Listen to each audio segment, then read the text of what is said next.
Yippee-Ki-Yay, mother. Welcome to the party, pal. Welcome to Yippee-Ki-Yay Mother Podcast Classic Edition. I'm Ralph Quattrucci. I'm Sean Paul Murphy. I'm Deborah Murphy. I'm John Quattrucci. I'm Chris Cukor. I'm Drew Gould. Well, hello, everybody. Everybody Welcome have a back, good Drew. week? Welcome back, Drew. Yeah. Thank you. Good to be back. Drew misses out on the round robins, though. I got to tell you, Drew, you missed some good ones. Oh, I'll address that in my What Did I Watch? Don't you worry. Oh, boy. Oh, boy. Here we go. Speaking of which, Drew, what'd you watch? Well, Let's get that right off the table. I want to talk about. I just want to recommend. There's a video of a bear trying to attack pigs in a pig pen. That is extraordinary and it's worth your time. It's not gory or anything. It's got a whole twist ending. It's great. So I like how I leave and then you talk about all the Jewish stuff and the good Nazis. And I just want you to know that I did watch both of them. And also you didn't mention the part in the story of Noah where his daughters drugged and tried to rape him after the water went down, because there's just so much heartwarming in that story. It's about family. That's a family movie for sure. It's about family, like the Fast and the Furious movies. Right. It's about family. So I want to talk about it's a movie and then the better version of the movie, which is disappointing. I watched a movie on Hulu called Fresh. It stars Sebastian Stan and Daisy Edgar Jones. And it's, the classic story. It's like going to tell you about what it's really like for women to meet men and date. And then he turns out to be this guy who's going to hold you hostage and cut off pieces of you and sell you to be eaten by wealthy, 1% of the 1% type people. So, the usual stuff. Yeah. The problem is it's gotten some good press. It's not awful. It's not a torture porn movie, which is what I thought it would be. But I found when I was watching it, I kept thinking of everything else that it reminded me of that was better. So like it's gorgeous, it's grotesque, it's a first movie, it's beautiful. Hannibal is better. It's it's dramatic, insightful story about what it's actually like to be a woman in the modern era. So go see Promising Young Woman. That's a lot better. If you want to see how far the 1% will go to literally eat us up and use us up for their own gratification. So watch Squid Game. Like there's a lot of, it was like or Get Out. Soylent Green. Get Out is about, it balances social commentary and wicked tension. And it was also better. So I can't really recommend it. It's not awful, but also if you hear anything about it, you'll probably hear some sort of crazy grand guignol, gory, blah, blah, blah. And it's sort of there, but it's not interesting. What surprisingly was quite interesting, talk about a movie that's about other movies. I watched the new Scream, which is following the trend of, it's a remake of the original movie, so we'll just call it the same name, and now nobody knows what we're talking about, like Halloween and Texas Scream Chainsaw Massacre and all that stuff. Yeah. It's Scream 2022, so technically it's the fifth one, and it's really good. It's really fun. It's really fast. It's got a nice balance of the original cast members and new cast members.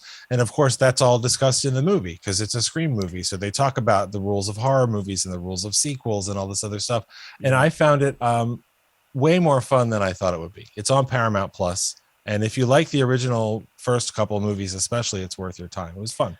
Yeah, I watched that and I love the first Scream. Yeah. And I liked the second Scream. And I thought this one was good. Very meta. I mean, they were just overlapping something about requels and I thought though Courtney Cox and the woman who played the main, I forget her name, Nev Campbell kind of walked through this one a little bit. It was a little tired. They were there because of the original, and I think people want to see them in there. That's part of the rules of a requel is that you don't focus on the old characters. You bring them back. But that's who I was focusing atmosphere on. to them. And Courtney Cox's lips and all that. But all the good stuff. All the good stuff. Yeah, no, it was fun. I didn't hate it. I didn't hate it. I actually enjoyed it, but I just felt like I didn't know whether I wanted to see that one. A little too meta. But I love horror. That's what people want. Yeah. I think it's fun. If you like the first one, and the first one being meta about horror movies was like one of its big hooks. It's just fun. It's just this one was bloodier too. Movie. This one they went for it's the way kills. Gorier. Yeah, it's way gorier. The other one I remember they shot away from the kills. This one they went right at it. Yeah, so no, there's they did that a too. good job. So, all right, Sean, Debbie, what did you guys watch? Anything? Well, I got to say, we watched a documentary that John recommended last week about the making of the Ten Commandments, which was very good. Oh, wow. And seeing Eddie G. Robinson in that made me want to see my favorite movie about poker, The Cincinnati Kid, the Steve McQueen movie. Yeah, great movie. Mm-hmm. And I tell you, that was a film where everyone did great. I mean, Hal Ashby was the editor, and he became a great director in the 70s and the 80s. And I think John Cawley, who was like an associate producer, became a studio head. And if you look at the credits, it's like everybody on this movie, you know, really moved on. It was like one of those lucky movies where it was a great confusion of, I shouldn't say confusion, of Confluence of talent and all. And it's a really good movie about poker. Steve McQueen is very cool as usual.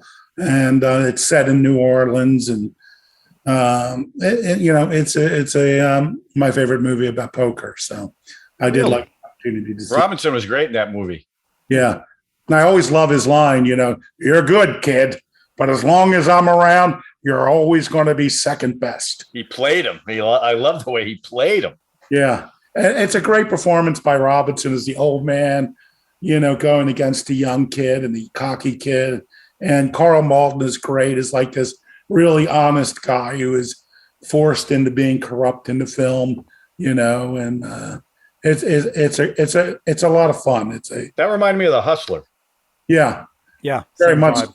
same vibe, you know, so. But that's your favorite poker movie, huh? Yeah, I mean, what else do you have? Rounders. Well, there's so many to You choose got Rounders. from. You got, I don't know. You got There's, Rounders. there's a lot of poker scenes, and a lot of movies. You got Molly's Game. Molly's Game, yeah. Molly's Game, right. But this is really about two people, you know. I mean, just it's really about guys playing cards more than anything else, you know. It's cool. You know, it's a great film, and I recommend it to any poker players out there. Not that I would ever play poker, or Debbie. We play poker all the time. Poker, I barely knew her. I think he was trying to deflect a little. I played last night, and I had so many chips. I was the chip leader, and all of a sudden I was number 3 instead. We were down to 3 people. Hey, chip in a chair. Yeah, but I had a ton of stack of a stack. Where are you playing poker? Free poker. World Tavern Poker. World Tavern Poker. It's a free poker league. It's so much fun. But by free, you don't you just play, but with chips. Not yeah, money? Yeah, you just play. Well, with chips. if you win, you have a chance of winning big at the. Oh. They give you a seat at the World Series of Poker. Oh, wow. And there's various regionals. Man, I would pay to see Debbie at the World Series of Poker, man. I would be there for that. Are you kidding me? I hope I get good enough one day. But all right, Debbie, did you watch anything, or we watched Born Yesterday? And okay, we'll talk about that in a moment. Yes. Okay. The podcast. John. Well, I continue to watch 2.5 Men. Oh my God. And I think what disappoints me the most about it, I'm telling you, I never watched this, and I'm just dying watching the show, how funny it is. I think what I find so disappointing is Charlie Sheen is so good in this show, and to see the trajectory of his career, what happened to him, it's really disappointing to me because he was so good in that show, playing himself basically.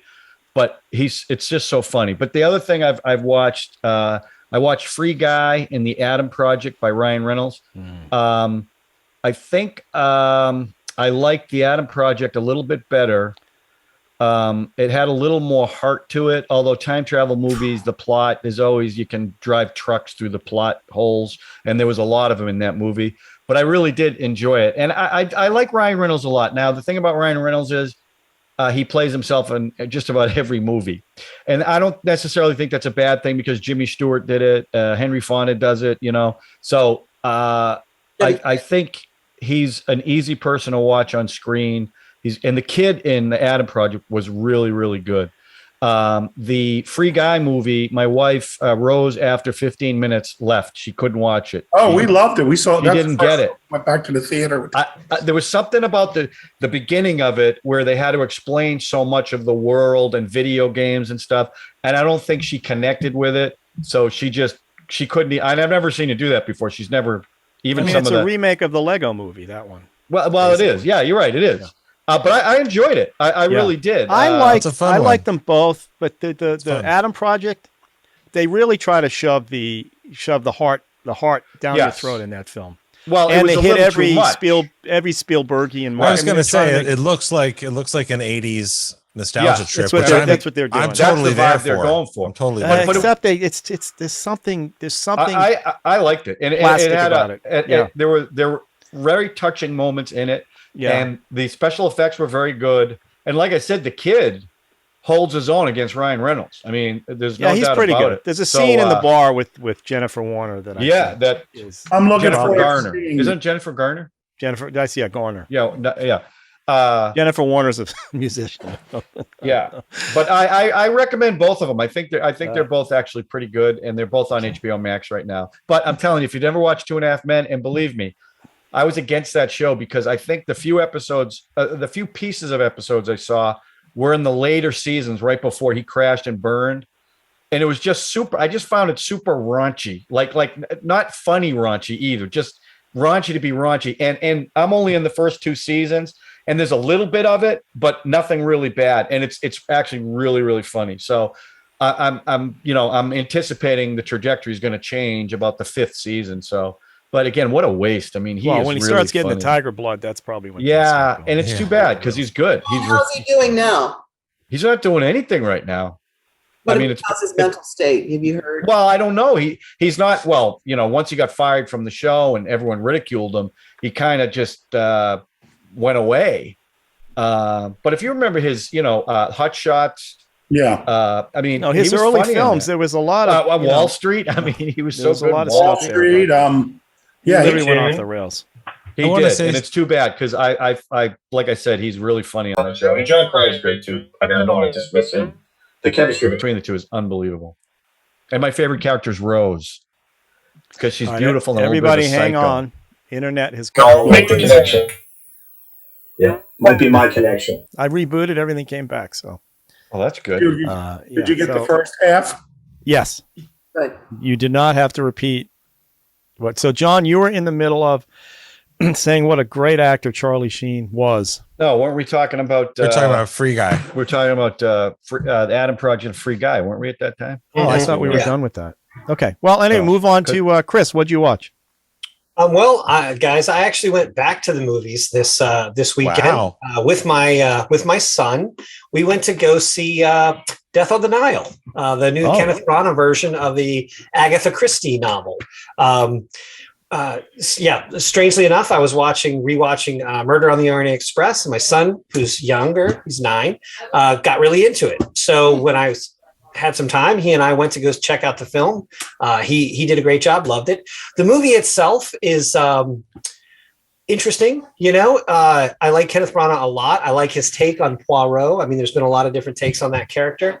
I will throw this out here, though. I found this out later that he actually filmed it in Egypt, but all of the images, especially the background and the skies, they're so unbelievably filtered and modified and enhanced. I really couldn't tell if it was the real pyramids or the real Sphinx. And I'm sure that it was, seeing that he filmed it in Egypt, but it was almost like an uncanny valley for landscapes. Do you know what I mean?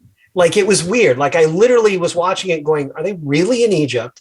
And then I found out. And then interestingly enough, Criterion actually has the 1978 version of Death on the Nile, starring our good friend Peter Ustinov as Poirot, along with David Niven, Mia Farrow, Betty Davis, just a ton of people. And it was kind of like we talked a few weeks ago about how in the 70s they would just pack all those actors into one thing. Those movies obviously lend themselves to having a bunch of different people in it. But that film obviously shot in Egypt, with a high level of reality, a little bit more tongue in cheek, I think, a little bit lighter, more comic touch. But I recommend them both. I think I actually like the 78 one better, but I have to admit, it just made me want, both of them just made me want to take a few night cruise on a paddle boat, one of those river boats. It just seems so relaxing and cool. And I don't know. Anyway, I enjoyed both of them. But I think I actually like the 78 version by John Hillerman a little bit better than the newer one. The newer one had a lot of kind of razzle dazzle and flash to it. But your kid liked it. Your kid liked it. Yeah, he did. You know what? Amazingly enough, it was a little over 2 hours, and he sat there. Chris, when they were filming that, they went behind the scenes and they went behind the Sphinx. And guess what? It really stinks back there. You know what? Debbie has to throw one joke in a show. It's like she's waiting for the moment. Unbelievable. You'll have to get your son. How old's your son? You said 8? He's 9. 9. To sit in a movie like that for 2 hours and like it, he may have to get on this show. We may have to ask him some questions because I like the first one. I like the Orient Express that Branagh did, and I can't wait to see this one. Is Armie Hammer in this one? He is. Was this the last? That was one of the things where it was one of those things where it made me think about the question is like, when did they actually shoot this? And obviously because of COVID and everything, there were probably still are tons of films that are done. They're in the can. They're just waiting to be released. Right. And so I think this one was probably supposed to be released probably 2 or 3 years after the other one, which came out in 2017, but obviously got delayed until they felt like maybe somebody would go see it in the theater. Yeah.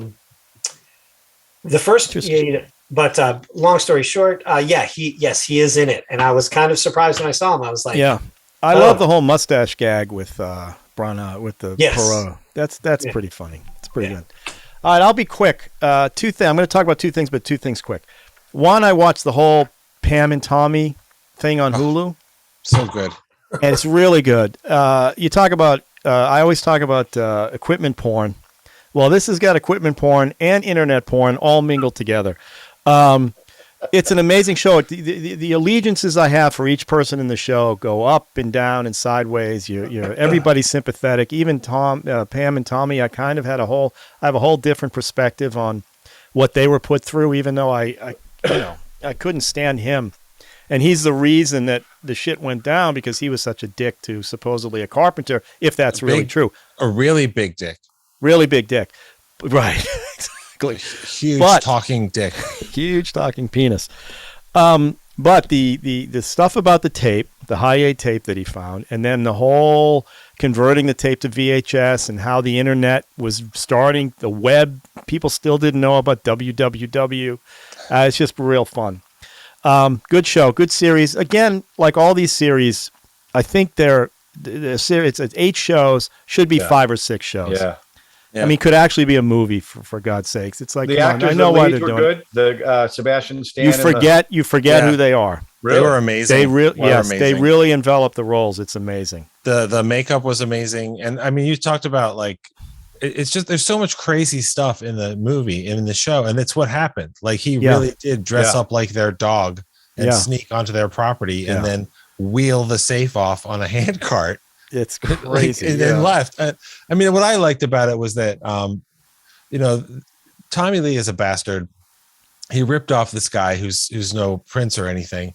And Tommy Lee got punished for it, but so did his wife. Right. That was the whole point. She was, one of the bad guys of the story when it happened. And it's another one of these stories. Like, why is Pamela Anderson the bad guy? Why is Monica Lewinsky the villain?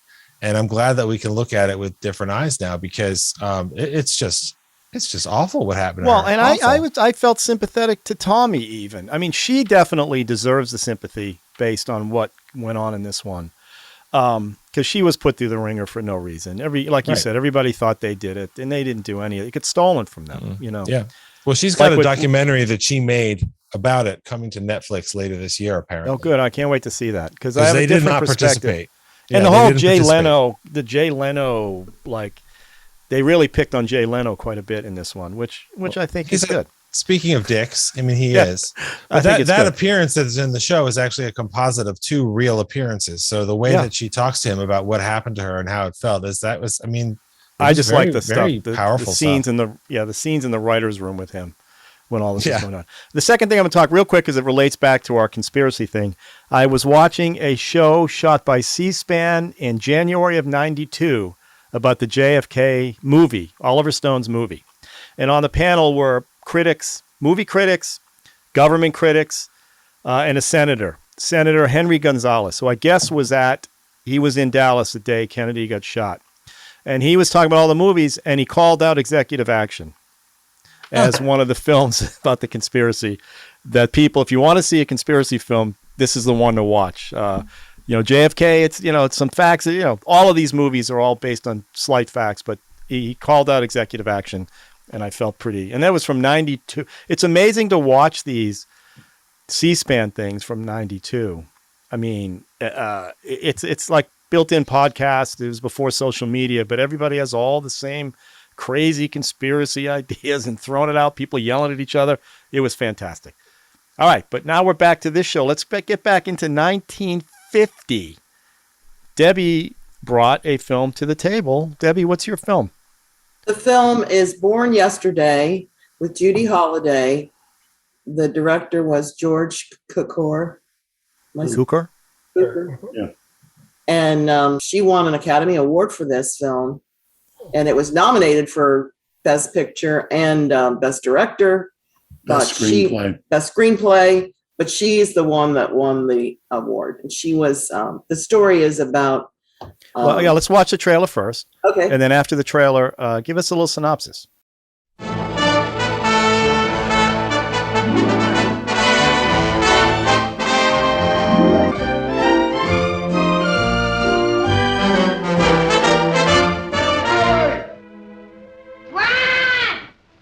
Not bad, huh? It's all right. Born Yesterday stars Judy Holiday in her history-making stage role as Billie Dawn. Blonde, beautiful, brazen, and oh, brother. Are you one of these talkers, or would you be interested in a little action?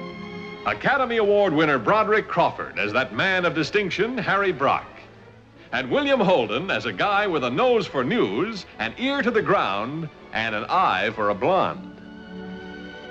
What are you doing? Well, if you don't know, I must be doing it wrong. Come a long way from the chorus, all right. I wasn't only in the chorus. I spoke lines.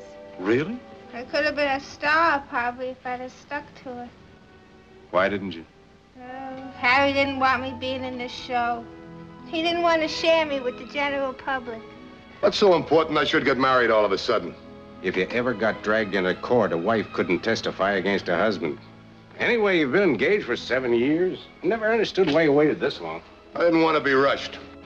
Look, this way I give her something. I'm a swell fellow. We get married, she's got it coming.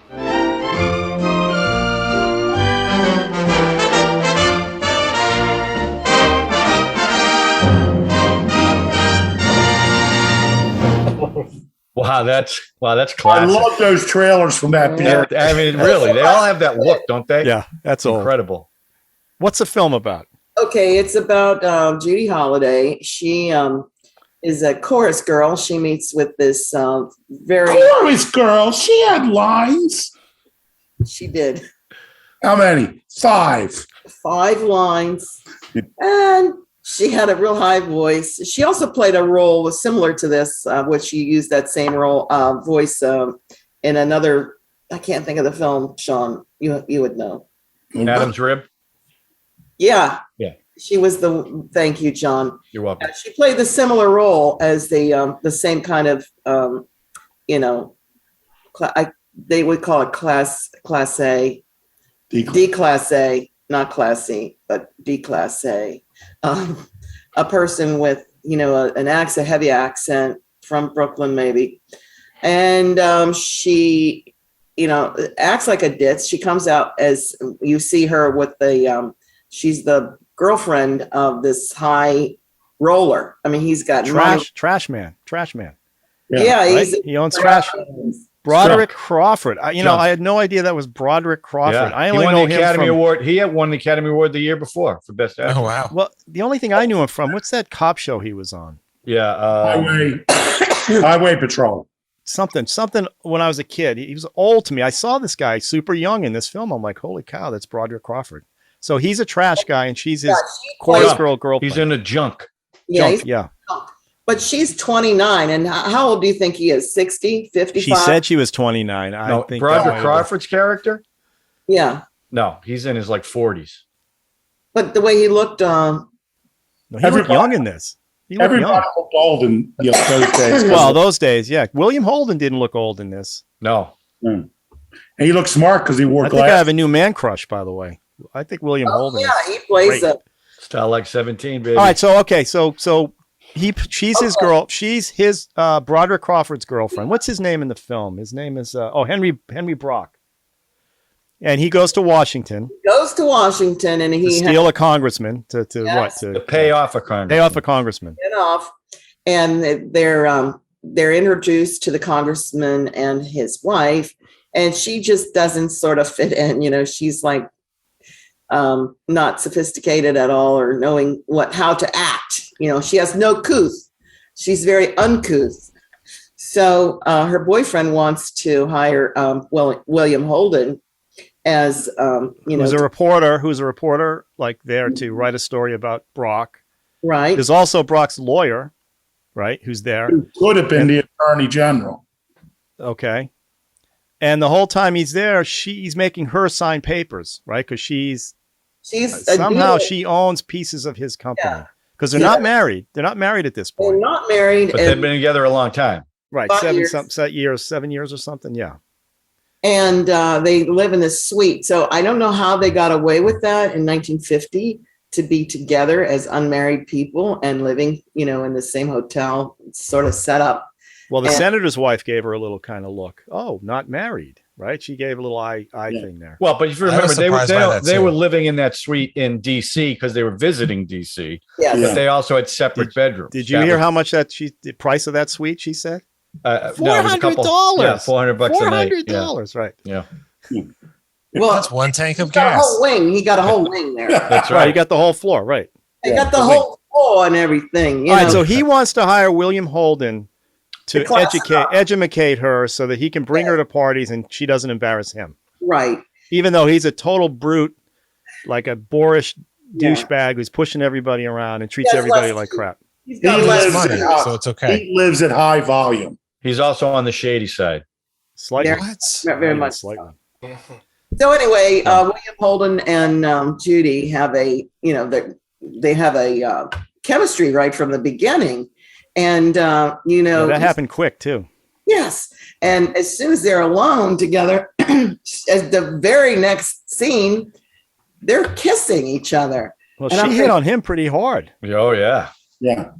Well, she was the one, he was like the tutor or whatever. And he was teaching her read books and teaching her about history. And she was hot for teacher. Yeah. She was.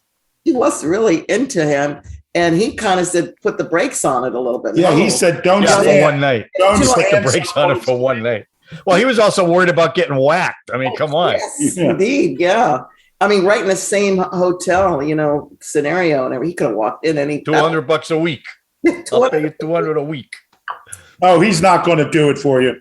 I'll give him 200. Yeah, I'll do it. It's like.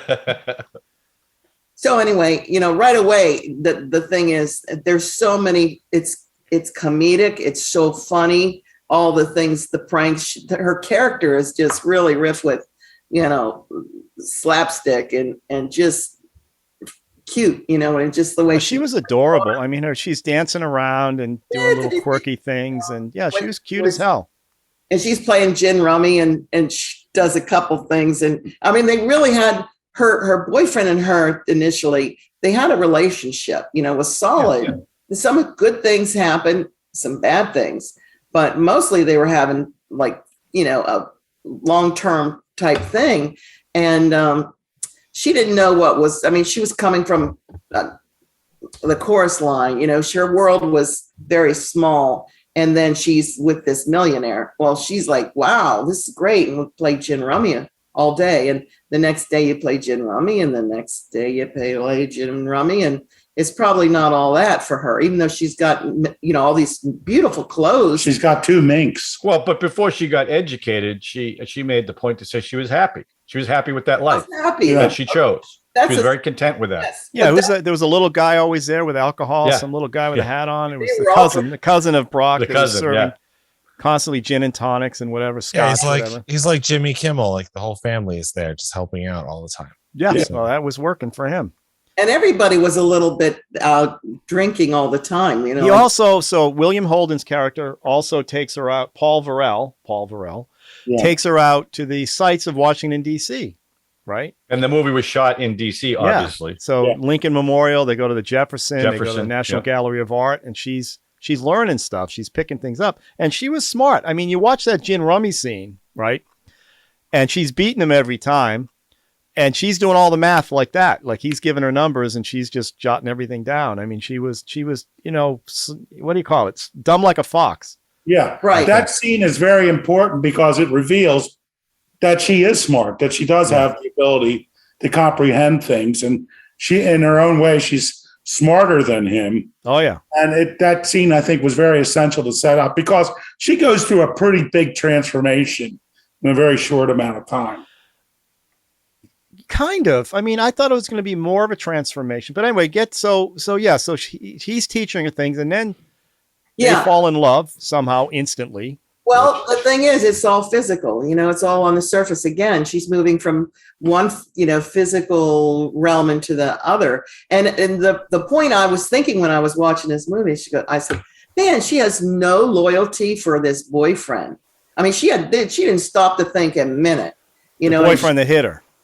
Yeah, well, he didn't hit her until the end of the second act. Well, that's when we saw him hit her in this movie. But I have a feeling that he was hitting her throughout her whole relationship. I was going to say, I don't think that's the first time he slapped her around. It's the first time I saw it. Well, but it was the first time. Well, it could have been the first time that she wasn't compliant to him. And that's yes, she was getting smarter. So that's she became a different person. Yes, but that's because he begrudged. I mean, you know, throughout the movie, he confesses begrudgingly that he loves her and he doesn't want to not be with her. So I don't know if that's necessary. I don't think she was a strong enough character to not do what he wanted till she goes through the change. The other thing I think you got to be aware of. You know, the movie makes it look like it's a couple of days, but it's a much longer period of time because of the amount of books that she read.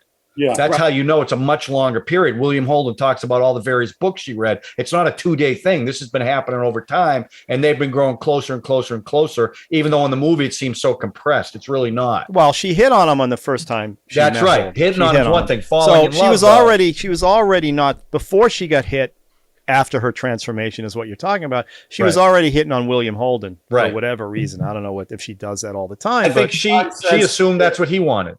That's how I read that. Because all guys want from her. That's right. And he didn't. He didn't want that. William Holden had respect for her where her boyfriend did not.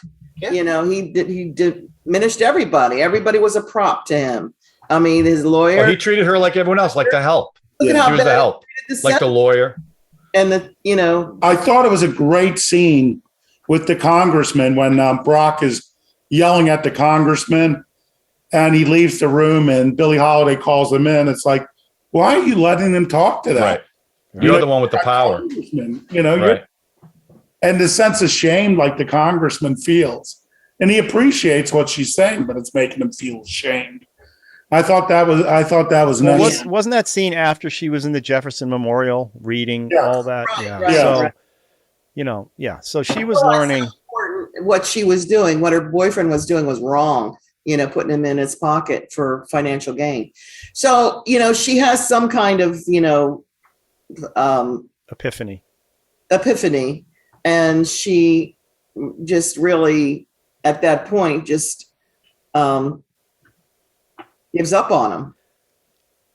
Well, not exactly. I mean, it took a little bit. You know, she had to also figure out about why she's signing those papers all the time. She figured that out. Yeah. Right. And I guess her and William Holden and her hatched that plan, right? He must have hatched that with her because he had to go in and steal the documents. Right. And mail them to himself so he wouldn't get killed or whatever he did that for. I just thought William Holden, you know, we're talking about her. She was great. Don't get me wrong. You can see why she won the Oscar. You can see why someone on screen would fall in love with her because she was adorable, right? Yeah. But William Holden, to me, I just love watching this guy do his work. No matter what age he's at, like all the films I watch with him, even Towering Inferno, like he went all in on that one too. The guy was amazing. How about Network? That's an easy one to throw out there, but Towering Inferno, you think everybody kind of just slums on those. And even in that one, he was great. Starlight 17. I mean, you just go down the list of this guy. So I see him in this, and he looks so young with the glasses, and it's an amazing thing.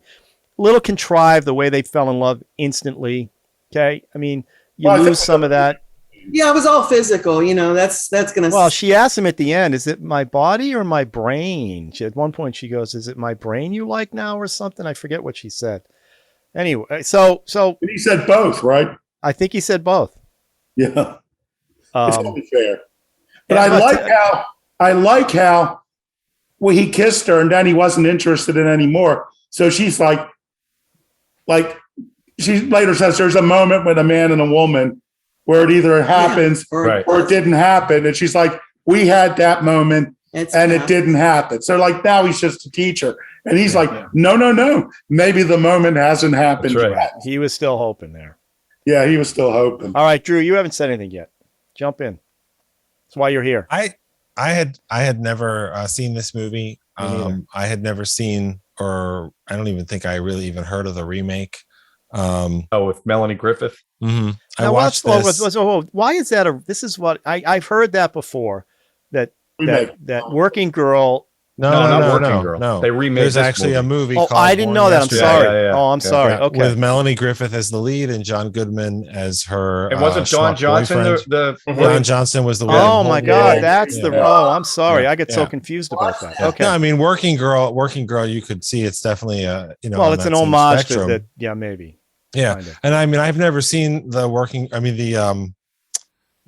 Born Yesterday remake, but I watched the trailer and it looks very faithful, even down to the shots of like the gin game and them yelling at each other and things like that. But I felt like it didn't really do anything for me. It's weird that it won awards against All About Eve and some of these other towering movies that were up that year. It felt like it wasn't, I didn't think it was bad or poorly done. It just felt like a dorky Roman holiday, except it had a happy ending, whereas Roman Holiday is about two people from different places that find each other. And it has like a really, beautiful story and ending. I'm not faulting it for not being Roman Holiday, but they're so close together that I just felt that comparison. And I think it's just so many tropes of the era with dumb blondes are a certain way and smart guys have glasses and gangsters are blustery and all that kind of stuff. So it's not its fault that the movie is more than 70 years old and it's one of those movies that set those kind of tropes. Exactly.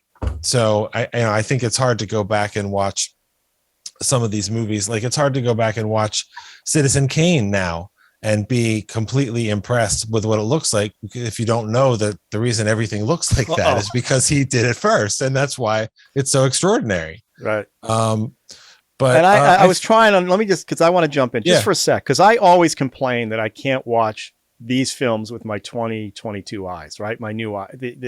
I just can't. And with this one, I feel like I'm always the naysayer in these shows. Absolutely. When it's an old film. And I said, I'm going into this one, I'm just going to treat it as if contextually I'm just in the film. And I tried and I tried and I tried, and I still couldn't get over the stage play. And I know it was a stage play before it was a film, and that's what they did. And I liked it. I enjoyed it. I thought she was fantastic. I can see what her appeal was. I think William Holden was fantastic. Even Broderick Crawford really played that thing well. But again, like you're saying, it's just hard to imagine how this thing could win awards like it did because it seems so like slight. Well, like the Adam Project. The way I felt about the Adam Project, which is it just has no beef. There's no meat there. You are definitely the first person in human history to compare the Adam Project to Born Yesterday from 1950. I'm just saying. I commend your innovation. From a level where they're trying to make something beefy out of something that's not. It's like Oodles and Noodles versus Rom. You know what I mean? Well, it's obvious to me why it didn't win more Oscars. I didn't realize this was the same year All About Eve was out. Yeah. And that is Judy Holiday won because Betty Davis and Ann Baxter canceled each other out. Mm-hmm. Yeah, I think that's why true. She won. Yeah, I'm thrilled because most comedic performances don't get recognized. So I'm thrilled she got recognized, but that's why she won. I mean, Betty Davis should have won. Yeah, she was All About Eve. Not even close. I mean, is that the one they did in the Betty Davis movie? Betty and No. No, that's Whatever Happened to Baby Jane. Oh no, I'm saying, but the Oscar thing where they canceled No. her out. No, No, okay. Betty Davis was nominated for an Oscar for Whatever Happened to Baby Jane. Okay. And Joan Crawford screwed her out of that. Now, Joan Crawford. Was this Judy Holiday's shtick after this, or was this her shtick before this? She was in the Broadway show with Broderick Crawford, and it was a gigantic hit. In fact, when they wrote the movie, they wrote it for Jean Arthur, not her, for some reason. And then Jean Arthur couldn't do it, so it's like Rex Harrison. They didn't want Rex Harrison for My Fair Lady. They wanted someone else. It doesn't make any sense. So she was a huge hit in the Broadway show. And she did a scene. I think Adam's Rib was before this, and there was one other role she had that she was recognized for. This was her big thing, especially because she won the Oscar. And also, you got to look at it that Garson Kanin also wrote Adam's Rib as well, so he was a fan of hers. Yeah. But apparently, when Jean Arthur turned it down, they wanted to go with Audrey Hepburn, but decided she didn't have the body. That's right. For the film, right. I think Audrey Hepburn felt that way too. She wasn't right for the role. I mean, Judy Holiday was perfect. Right. Yes. Now, the writing was interesting. You can mention the writing, Sean. Well, I just thought it was, it's interesting, and I'm just quoting what was on TCM, but so Garson, it was a huge payday for Garson Kanin, the writer, because he got $1 million for the rights to the play, which is $1 million is a lot now, but in 1950, that's a lot of money. Well, that was a $400 suite that they were renting. But that also tells you how big a hit the play was, that they were willing to cough up that money.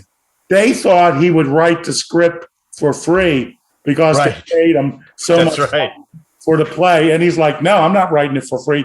So they brought in Albert Mannheimer, and he wrote the stage adaptation. But when George Cukor read that script, he didn't like it. And since he was personal friends with Garson, he said, could you come in and write the script? And he said, yeah, I'll write it, but no credit. Yeah, he did it uncredited. That's right. Yeah. So in a sense, he did kind of write it for free, but he wasn't doing it for the studio boss. He was doing it for his friend. And it's that was a great script, All About Eve. But All About Eve was a monster script too. You can see why this one lost. I mean, All About Eve is probably one of my favorite 50s dramas. And, so it's a very sophisticated film in itself. Absolutely. Too. And with great performances. And I really enjoy this film. It's, it's easy to see that Broderick Crawford, he's a blustery guy. He's a villain. He treats her badly. But, there's even a little sympathy, him talking about he's been working since he's 15.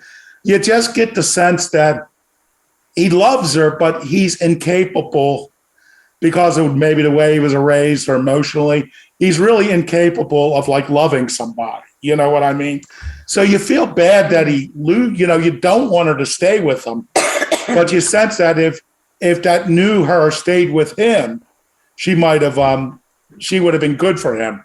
But he, I don't know how you say that. Feel that Broderick Crawford, brought in just the edges some vulnerability. I mean, don't get me wrong, he's a monster. He's a William Hurt, to be sure. But you got to feel sorry. There's got to be some sympathy for the devil there. Yeah, So I mean, he obviously really cares. He's worried, but then when he thinks she's coming up on the elevator, he gets all hard again. Right. Turns his back, meanwhile, he's like, have you seen her? Have you seen her? I mean, he just seems to be incapable of showing vulnerable emotions. Or caring anything about anybody but himself and what he wants, Yeah. Well, again, I think he looks at everyone as an employee. Even though he loves her, he looks at her as an employee. Yeah. But every now and then he let it out a little bit. Why aren't you marrying her? I love her. I want her to be here. So there was a little bit of that, but it wasn't really about him. It was about her. All right, let's let Chris talk a little bit.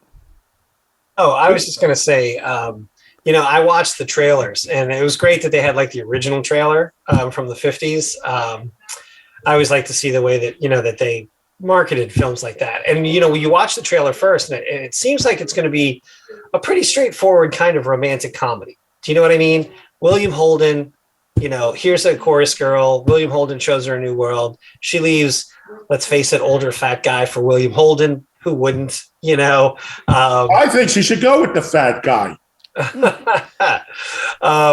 It's William Holden. Let's be real. Okay. Anyway, but what I ended up getting and what I liked, Debbie, about this film was that it really was something very, very different than just that. I thought it was going to be what looked like, because even in the trailer, it's got a lot of great lines, a lot of. I was expecting kind of a romantic comedy with a lot of snappy dialogue, right? And I got something a lot darker than that. That scene where he just he knocks her around is really jarring. Yeah.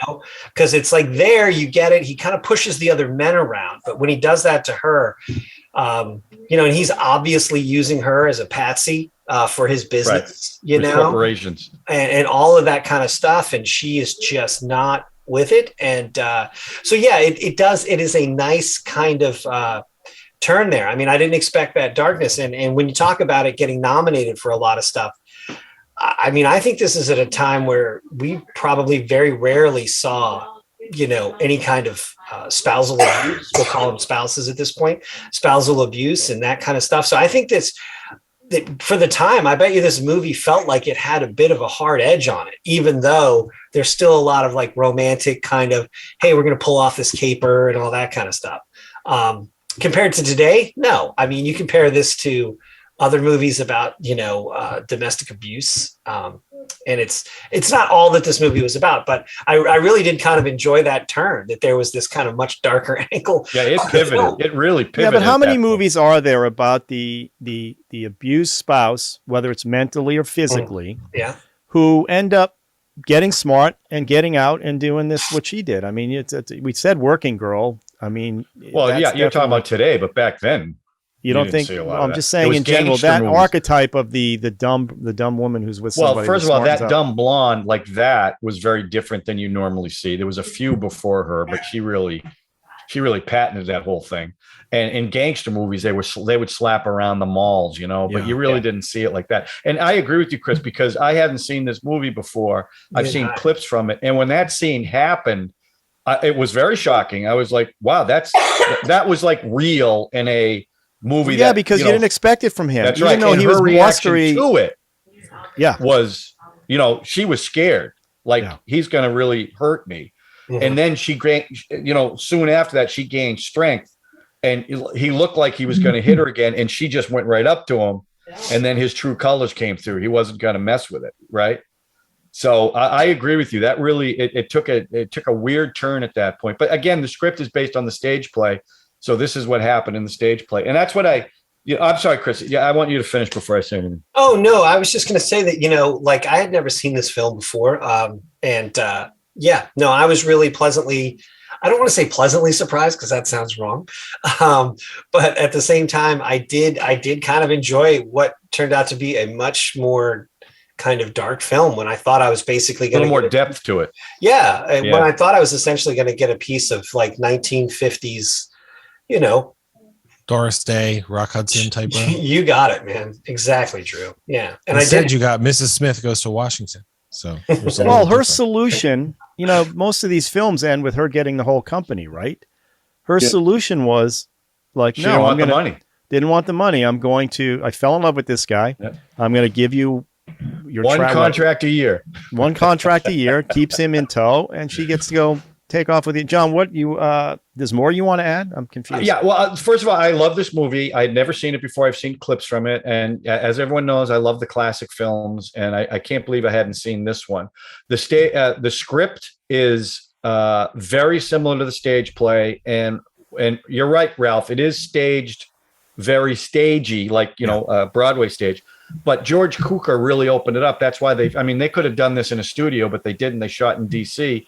And the reason is, you don't see this a lot anymore because we're so much more cynical, but the reverence to Washington, DC and the monument and the Constitution, and because they kept spouting off stuff about the Constitution and the founding fathers. That's because George Cukor, as an immigrant, revered this country and Washington, D.C. in particular. That whole Jefferson Memorial thing, that wasn't in the original shooting script. He added it because he just loves that monument.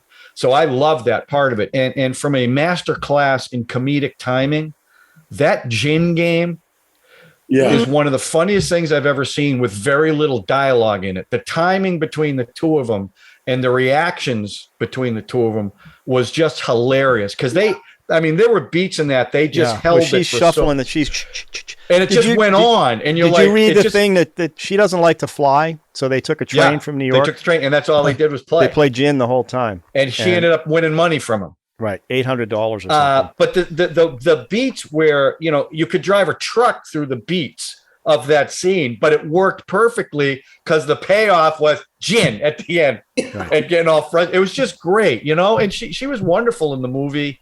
Again, did she deserve the Oscar versus Ann Baxter or Bette Davis? Probably not.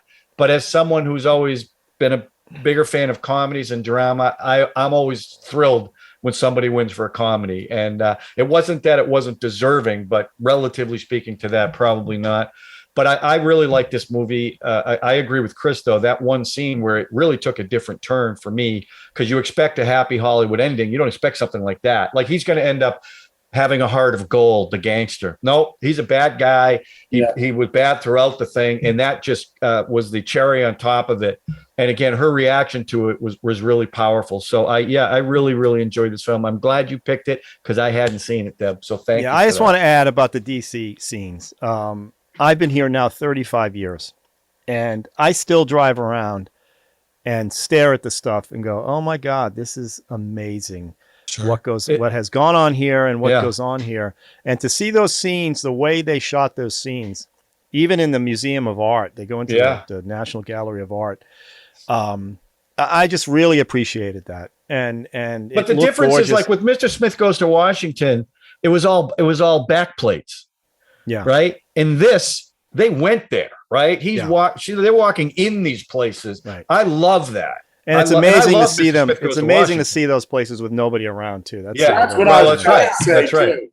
With no one, you can still do that. You can still go. I don't know now, but you could go there at night and get a nice up close view without a lot of people. But I really enjoyed the way they shot Washington D.C. and how important D.C. was and like you said, the Constitution and the country's history to this particular film and what she was learning. Right. I will say my favorite line in the whole thing is when the gangster said something and she goes, "Double negative." Yeah. It's just like, you just drop that in. I mean, it was you're right. Her timing was just, it was there. Now, if she had done the play, I guess that's all part of that. Well, he did too. I mean, Broderick Crawford did too. So they obviously had a good working relationship with the timing. But then you throw William Holden in there. I mean, here's the thing about a screenplay and, a screenplay and then a playwright is totally different. So Sean has been working on transferring a play into a movie, and it's near impossible. They've tried for years, like for you and Mike. They've been working on it for 4 years. They had a big company, Toby's Dinner Theater down in Baltimore or Ellicott City or Columbia. They had a big production, beautiful, but it just wouldn't work as a movie. They just can't make it into a movie. So it's difficult. Yeah, I guess. But I'm sure this wasn't that far off from the stage play. No. Right. Well, this was a very complicated rock. Yours. Rock musical. Okay. Yeah. All right. I love Debbie. I love that you're always selling for him. You're always shilling for your husband. It's amazing. Oh my God. Go ahead, Drew. I want to say a couple of things. First of all, I know what Sean's favorite line was, and it was Howard St. John, who played the gangster's basically advisor, who knew that what he was doing was wrong. At the end, when it looks like they're going to basically hold the lead characters hostage or maybe kill them, he says he advises William Holden that he's pulled a real boner. Yeah. And I thought of Sean. So the other thing is that scene that we've been talking about where he assaults her, and I think it's fair to know that when you see an older movie like this, that you're seeing it through your modern eyes, and it's also, I think, important to consider, for better or worse, what it would have looked like to a contemporary audience. And I also think that people bring like their own perspective and their own experience to a movie. So when I saw that scene, of course, what I saw was the swastikas in the wallpaper.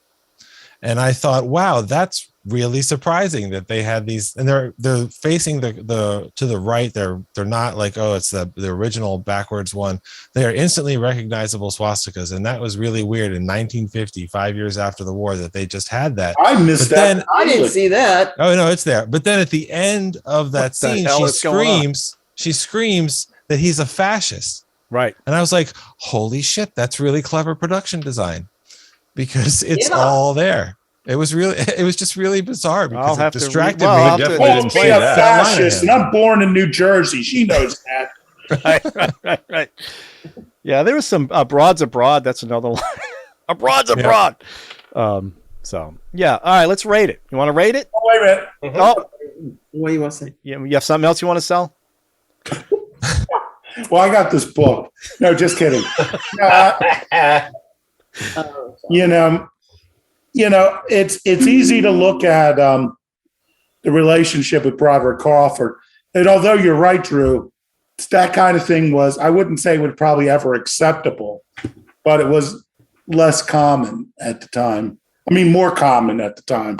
Yeah. But what about William Holden's relationship with her? I mean, he obviously loves her, this and that.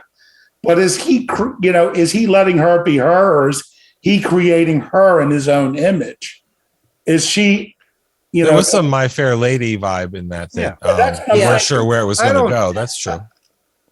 I don't see that. I think he thinks he's helping her, and I'm sure he is helping. He definitely is. Ultimately, he does. She ends up. Well, here's my question: what does he get from her? The money. No, there's no money. There's no money. She didn't take any money at the end. She's gonna. She said, "I'm going to give you back these contracts. I don't want any money." She didn't want that at all. I think she, like he said, he likes her body and her brain, and I think that's what it is. I don't think it's anything. What are you thinking, Ralph? He just wants to bag her? Is that what you're thinking? No. I'm thinking, is he enjoying the fact that someone's learning from him? It's awakening his. That's what I mean. History too. I'm not. Of course he's going for a body. He's opening her up to things that she hadn't seen before. That's right. Which is also opening it. You're looking at somebody. You're looking at something through somebody's new eyes. Gets you excited. Exactly. Like going to the movies with your kids, Chris. Right. You're seeing it through their eyes sometimes. Yeah. That's right. And I'm just trying to get it on a. I think that's what. I don't think it's anything. I think that's a great. I didn't get anything skeevy out of it. I thought I'd go with him. I'm not saying he was skeevy, but. You're sure making it sound like it, Sean. No. That's just how Sean sounds, John. Don't. Yeah, I'm just skeevy. I got it. It's just his vibe. It means I have this little. I think his intentions are quite noble. No, what I'm saying, his intentions are noble, but is he what we would be calling mansplaining something? I'm just saying, if you look at contemporary relationships, just teaching her. She's just. He got hired. Yeah, Debbie is right. He got hired to teach her. It's funny at the end when he's like, I don't have a price, and I was like, no, you do. It's $200. $200. Yeah. Well, and then the goofy when the cop pulls him over and let me see your license. Ooh, it's the marriage license. Oh my God. It does. I almost threw up a little in my mouth for that one, but she got me through the whole movie. I could get through that one because she won the movie for me. Yeah. Obviously. It's no, I mean, I'm not brilliant, but, and I just thought I don't know what it is about. Yeah. William Holden is now, I may have to dump Brad Pitt. There's room in your heart for both of them. I just couldn't get over how I was just amazed. Like this guy. All right. Enough. Let's rate it. What the hell? Chris. Yippee-Ki-Yay. We say Yippee-Ki-Yay or no? Yeah, I enjoyed it. John? You know me, Yippee-Ki-Yay. Yippee-Ki-Yay. I say Yippee-Ki-Yay as well. Drew? I'd say Yippee-Ki. It was okay. Well, I didn't know. I have to look for the Nazi stuff. Yeah, I didn't know about the Nazi symbolism. That's in that hotel room right there. That's back there. Sean, how about you? Whatever the room is that that fight in. I know, Debbie, you're Yippee-Ki-Yay. Yes. All right, good one, Debbie. And before we get to the next round, I just want to say, hey, everybody out there, this is pretty riveting conversation. So subscribe, hit the notification button. We hope we earn your like. So give us a like also. And the other thing is, we're getting close to episode 100, and the talk is we may do 100 live on Facebook with drinking. With well, it's the only way I'm going to go. No, I mean serious drinking. Oh, I'm just throwing it out there. Heroin, I guess. Do we want to? Do we want to do a movie or just do like the best? Talk about what we've done the last. I think we should do we should talk about the 100 episodes. Okay, and, just what our faves were. That's some what of our I think worst that's ones. what we should do. All right, well, we'll look at that. I All think right, that'd be until funny. then, we have another spin to do. Spin to win. Spin to win. No ladies, all dudes. It's a sausage fest. It is a sausage fest. Oh, Hey. King Sausage. Look at that. What a coincidence. What a that coincidence. interesting? Isn't that interesting? What, because he said sausage and it landed on me? That's so weird. That's right, podcast daddy. All right, podcast daddy. All right, I am the main. I am So the random. I'm the head mother podcaster. He's the Just so random. I want to be smart about this one. So give me a couple days to come up with a good one. Okay. And please keep it under $3.99. Oh, you guys, you know what? I rented this one again to put it back here for $3.99 for this podcast. Okay. So there we go. All right. You got to you- spend money. I'm like you Francis. have HBO Max? Isn't it? It was on. You know what it No, is, it's Sean? not. I realized I'm It's not Francis on Ford HBO Max. Coppola, It's and not? you are George It's Lucas. on Hulu. Yeah. Francis on Ford Hulu. Coppola acted like he had money and had none. You have it and act like you have none and don't spend it. Yeah. So there we go. I just compared myself. I'm going to I start. just compared myself to Coppola. I'm going to start a Yippee-Ki-Yay GoFundMe page. Please do. We Please need do. some cash flow. No. We're It'll draining. be depressing when it says 000.